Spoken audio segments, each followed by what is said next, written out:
Ladies and gentlemen, boys and girls, welcome to the Music Lab podcast. My name is Dogg, and I'm so excited to be back with all of you for another episode of the podcast. Don't forget to like, follow, and subscribe to our YouTube channel, our social media pages. That helps us, and that helps the bands and artists that we feature. Also, check out our sponsor, RAR Outfitters. That's RAWR, outfitters.com. Don't just wear, RAR.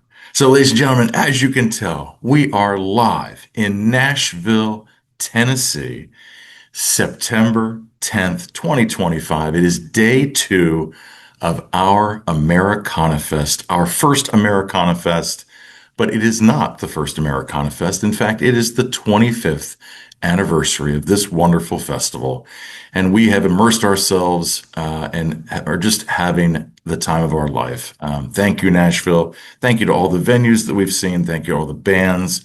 It's just been a wonderful trip, and I am so excited to dive into what we did yesterday on Wednesday. So we started off our day, my oh my, at Dee's Country Lounge for the September social put on by our friends at Keystone Artists Connect.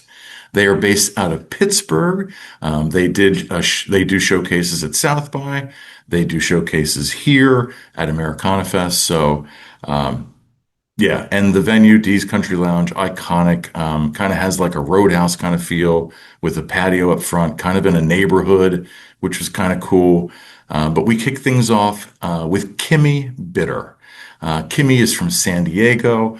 We saw her at South by.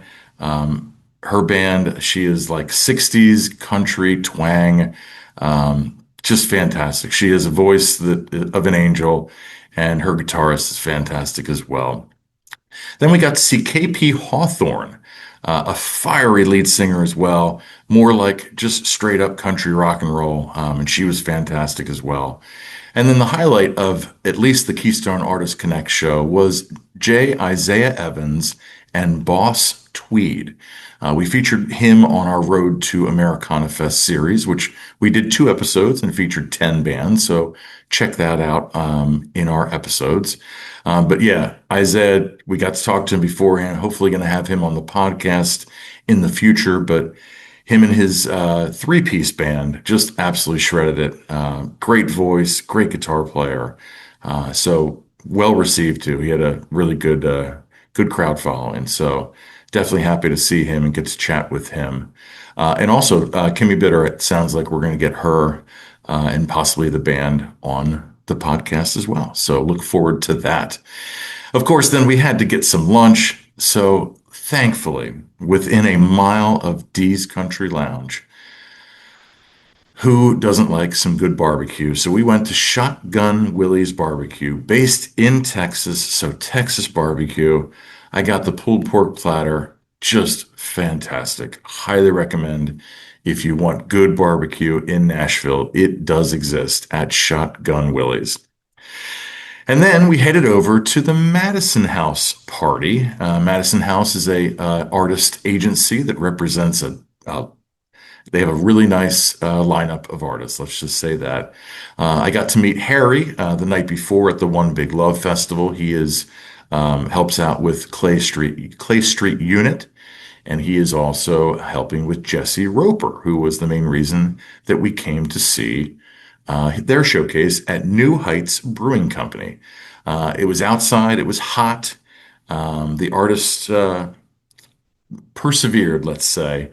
And the first one we got to see, who was a real highlight, his name is Ryan Montbleu.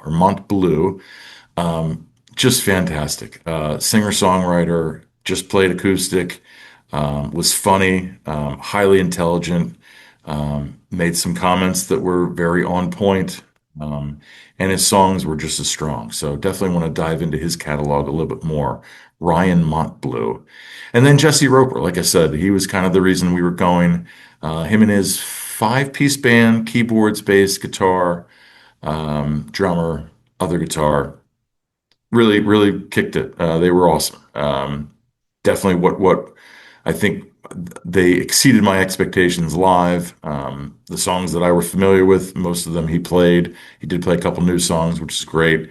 And this guy tours relentlessly. So if you live in a city, he has probably either been there in the past year or will be there in the next year. I think he said he did over 300 shows last year, which is just insane. So check out Jesse Roper. Well played. So then we had a little bit of a break. We went back to the hotel, chilled for a little bit, and then we ventured on out for our evening showcases at a place called Third and Lindsley. Kind of had a dinner theater kind of vibe to it. Great service. The sound was great. Huge stage for the bands for, probably a capacity of maybe 300. And I'm terrible at that, but that would be my guess, maybe 400. So we got to see the Wildwoods, which is a three-piece, beautiful harmonies, kind of throwback folk, kind of what they reminded me of. They were excellent, the Wildwoods.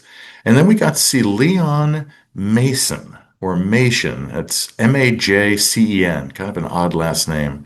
But he was fantastic. More pure, more like traditional country artist, which I usually don't like, get into too much country, but he was great. Band was great. His voice is great. Lyrics were awesome. Strong songs. So got to talk to him afterwards. So hopefully we'll get him on. And then really the highlight maybe of the day, or at least of this showcase, was a band that we were looking forward to called Marfa.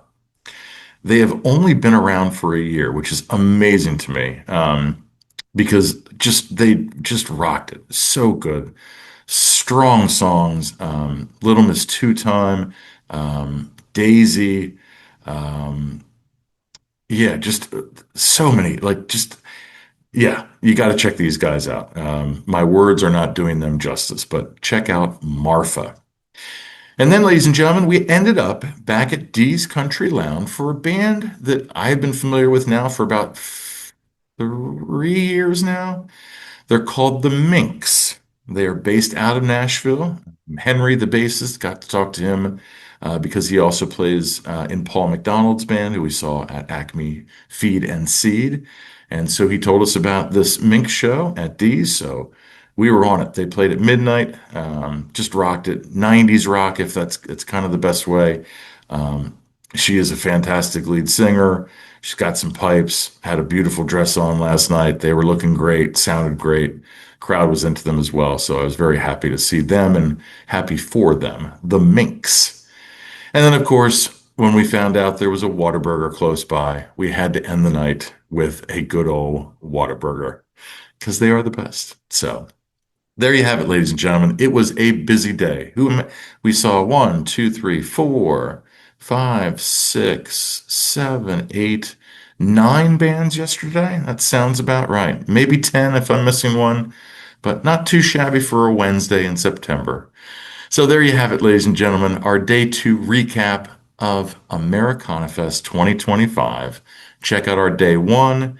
Check out, I said, our road to AmeriCanaFest episodes, and look forward to hopefully some of these interviews with these bands that we saw. So don't forget to like, follow, and subscribe to our YouTube channel, our social media pages. That helps us. That helps the bands and artists that we feature. Also, check out our sponsor, RAR Outfitters. That's RAWR, outfitters.com. Don't just wear, RAR. And as always, ladies and gentlemen, I've been Dogg. You've been great. This is the Music Lab Podcast.